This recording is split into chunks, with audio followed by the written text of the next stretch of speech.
Welcome to my YouTube channel. तो आज हम डिस्कस करेंगे physical properties of ethers and chemical properties of ethers. तो सबसे पहले फ़िज़िकल प्रॉपर्टीज़। जो फिज़िकल प्रॉपर्टीज़ में सबसे पहले हम डिस्कस करेंगे इसकी डायपोल मूवमेंट। ईथर्स का लीनियर स्ट्रक्चर नहीं होता, हम बनाते हैं ऐसे हैं, ईथर लिखते हैं ऐसे हैं ROR, बट इसका जो स्ट्रक्चर होता है वो बेंड स्ट्रक्चर होता है। बेंड स्ट्रक्चर होने की वजह से इसकी डायपोल मूवमेंट कहीं ना कहीं एग्जिस्ट करेगी, कैंसल आउट नहीं होगी।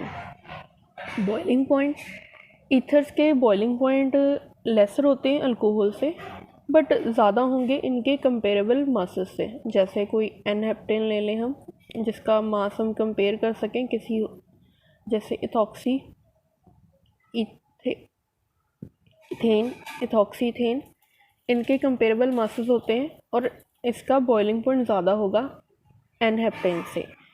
अल्कोहल से कम इसलिए होता है क्योंकि अल्कोहल में हाइड्रोजन बॉन्डिंग हो जाती है। ईथर्स में इतनी स्ट्रॉन्ग हाइड्रोजन बॉन्डिंग नहीं हो पाती, मुश्किल होता है हाइड्रोजन बॉन्डिंग होनी, क्योंकि 2 बल्कियर R ग्रुप्स होते हैं, जिसकी वजह से हाइड्रोजन बॉन्डिंग थोड़ी मुश्किल होती है। Solubility, ethers are easily soluble in water में डिज़ोल्व हो जाते हैं।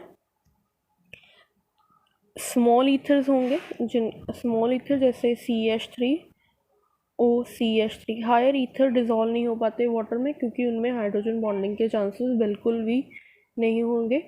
तो ये फिज़िकल प्रॉपर्टीज़ है। नेक्स्ट हम केमिकल प्रॉपर्टीज़ डिस्कस करते हैं ईथर्स की। तो chemical reactions, chemical properties of ethers. First reaction is reaction with atmospheric oxygen.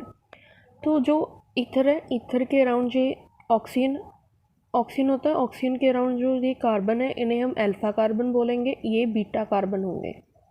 तो जो ऑक्सीजन की एडिशन होती है, ऑक्सीजन की एडिशन होगी अल्फा कार्बन में, इधर भी हो सकती है इधर भी हो सकती है। जब इसकी एडिशन होती है अल्फा कार्बन के अराउंड, तो पर ऑक्साइड बनते हैं। पर ऑक्साइड ये ऐसे फॉर्म होते हैं, these are peroxide which are very very very reactive.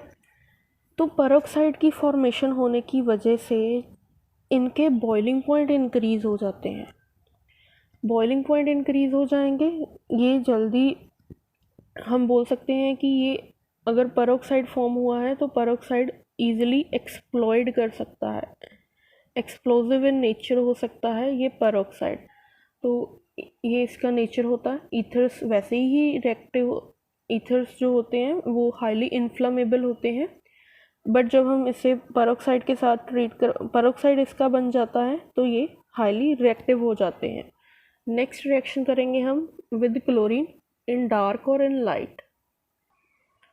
तो नेक्स्ट रिएक्शन विद क्लोरीन, जब हम क्लोरीन की रिएक्शन इन डार्क करवाते हैं लाइट की एब्सेंस में, तो अल्फ़ा सब्सटीट्यूशन रिएक्शन होती है। अल्फ़ा सब्सटीट्यूशन रिएक्शन, यहाँ अल्फ़ा कार्बन से हाइड्रोजन हो गए, वो रिप्लेस हो जाएंगे विद क्लोरीन।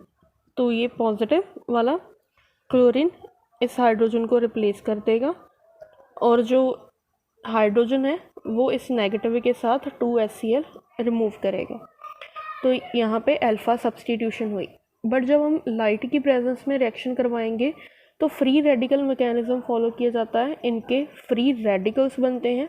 अगर सभी हाइड्रोजन को क्लोरीन के साथ रिप्लेस किया जाता है तो फ्री रेडिकल्स फॉर्म होंगे, तो सभी जगह क्लोरीन लग जाएंगे। फ्री रेडिकल मैकेनिज्म +1 में करते हैं, तो फ्री रेडिकल में सभी जगह क्लोरीन लग जाएंगे, तो ये प्रोडक्ट फॉर्म होगा। So ethers can react with chlorine in dark और इन लाइट। नेक्स्ट रिएक्शन हम करेंगे hydrolysis of ethers. Next reaction is hydrolysis of ethers. तो ईथर का मॉलिक्यूल है डाई इथाइल ईथर है। तो हाइड्रोलिसिस, ब्रेकडाउन ऑफ वाटर, तो ये पॉजिटिव पार्ट है, ये नेगेटिव पार्ट होगा OH, तो ये वाला नेगेटिव पार्ट होगा, ये पॉजिटिव। तो पॉजिटिव C2H5OH बनाएगा, ये C2H5OH, that mean 2 moles of alcohols form होंगे।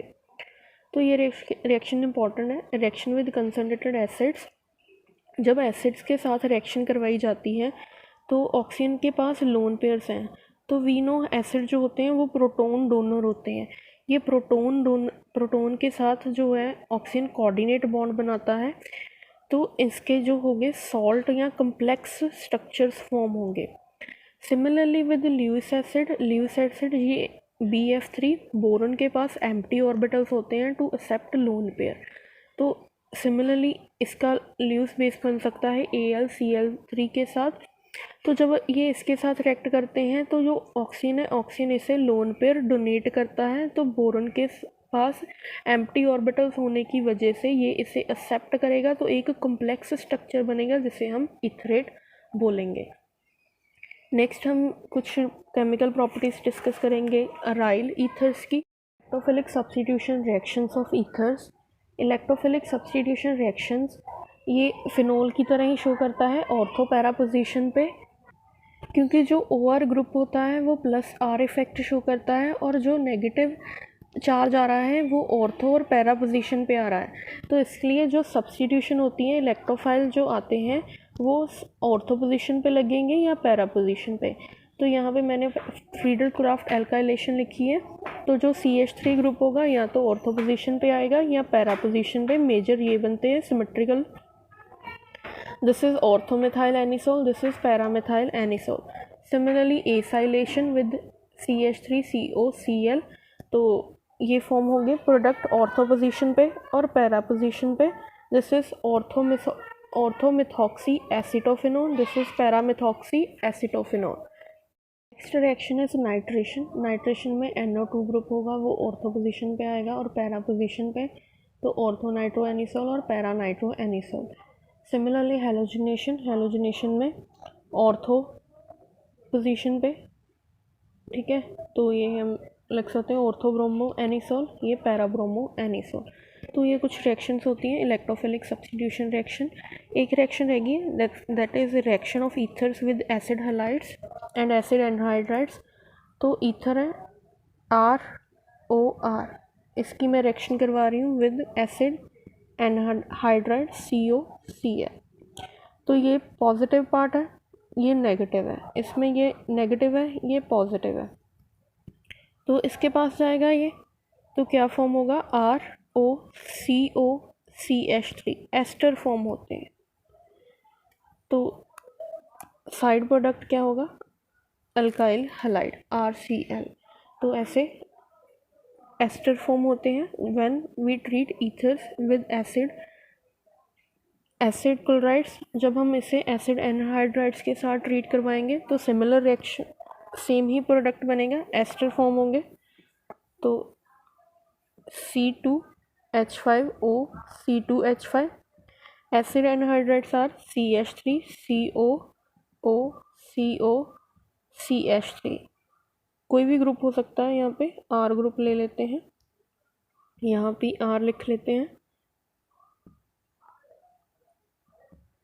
तो ये जो पार्ट ऐसे ब्रेक होगा ये positive, this one is negative, this is positive, this one is negative.